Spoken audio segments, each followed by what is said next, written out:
Assalamualaikum, hai anak-anak semua, semoga semua dalam keadaan sehat ya. Nama Ibu Beda Zaria dari SMP Negeri Tanah Pinang. Pada video kali ini kita akan membahas tentang perkembangan teori atom. Cekidot.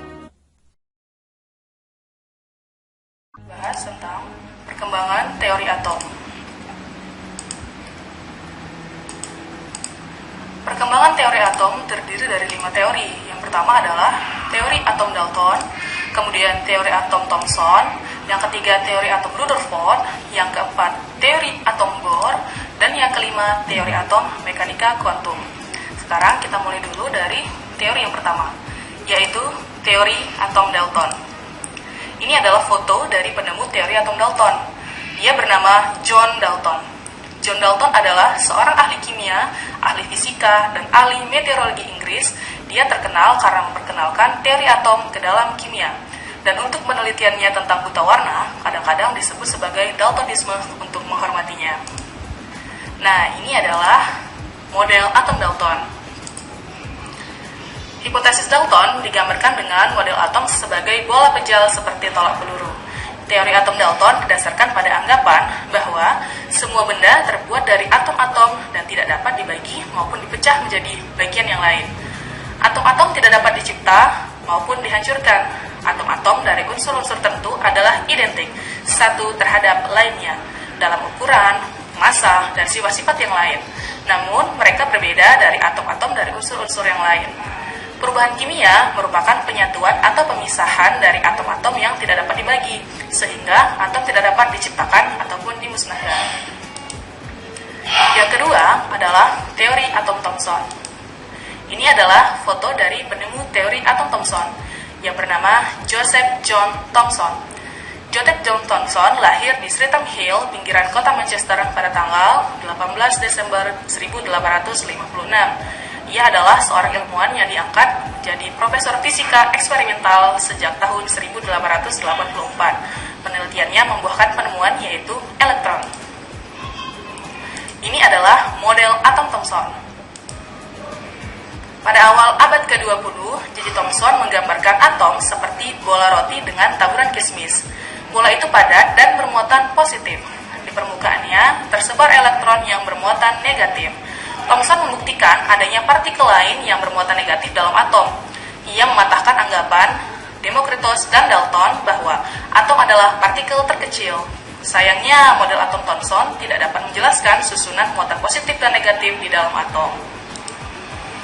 Yang ketiga adalah teori atom Rutherford.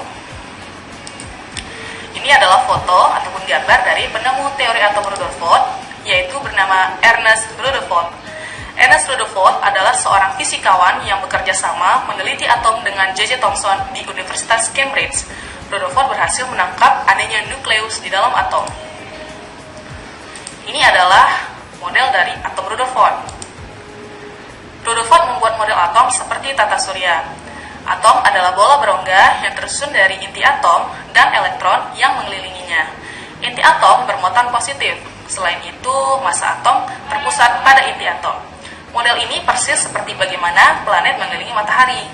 Namun, model atom Rutherford tidak dapat menjelaskan mengapa elektron tidak jatuh ke dalam inti atom. Yang keempat adalah teori atom Bohr. Ini adalah gambar dari penemu teori atom Bohr, yaitu bernama Niels Bohr, atau bernama lengkap Niels Hendrik David Bohr. Bohr lahir 7 Oktober 1885 dan meninggal tahun 18 November 1962. Niels Bohr adalah seorang ahli fisika yang pernah meraih hadiah Nobel Fisika pada tahun 1922. Pada tahun 1913, Bohr menerapkan konsep mekanika kuantum untuk model atom yang telah dikembangkan oleh Ernest Rutherford, yang menggambarkan bahwa atom tersusun dari inti atom atau nukleus yang dikelilingi oleh orbit elektron. Nah, ini adalah gambar dari model atom Bohr. Teori tentang sifat atom yang terdapat di dalam pengamatan Bohr, yang pertama adalah atom terdiri dari inti yang bermuatan positif dan dikelilingi oleh elektron yang bermuatan negatif dalam suatu lintasan. Elektron bisa berpindah dari satu lintasan ke lintasan yang lain. dengan menyerap atau memancarkan energi, sehingga energi elektron atom itu tidak akan berkurang. Jika berpindah ke lintasan yang lebih tinggi, elektron akan menyerap energi. Jika berpindah ke lintasan yang lebih rendah, maka elektron akan memancarkan energi. Kedudukan elektron-elektron pada tingkat energi tertentu yang disebut kulit-kulit elektron. Dan yang terakhir adalah teori atom mekanika kuantum. Teori atom mekanika kuantum dirumuskan oleh setidaknya 3 orang penemu. Yang pertama yaitu Erwin Schrödinger, kemudian Werner Heisenberg, dan yang ketiga adalah Louis de Broglie. Setelah abad ke-20, pemahaman mengenai atom makin terang benderang. Model atom modern yang kita yakini sekarang telah disempurnakan oleh Erwin Schrödinger pada tahun 1926. Schrödinger menjelaskan partikel tak hanya gelombang, melainkan gelombang probabilitas. Kulit-kulit elektron bukan kedudukan yang pasti dari suatu elektron, namun hanya suatu probabilitas atau kebolehjadian saja. Sebelumnya, Werner Heisenberg juga mengembangkan teori mekanika kuantum dengan prinsip ketidakpastian. Nah, ini dia model atom mekanika kuantum. Awan elektron di sekitar inti menunjukkan tempat kebolehjadian elektron. Orbital menggambarkan tingkat energi elektron. Orbital-orbital dengan tingkat energi yang sama atau nyaris sama akan membentuk subkulit. Kumpulan beberapa subkulit akan membentuk kulit. Dengan demikian, kulit terdiri dari beberapa subkulit dan subkulit terdiri dari beberapa orbital. Model atom dengan orbital lintasan elektron ini disebut sebagai model atom modern atau model atom mekanika kuantum yang berlaku hingga saat ini.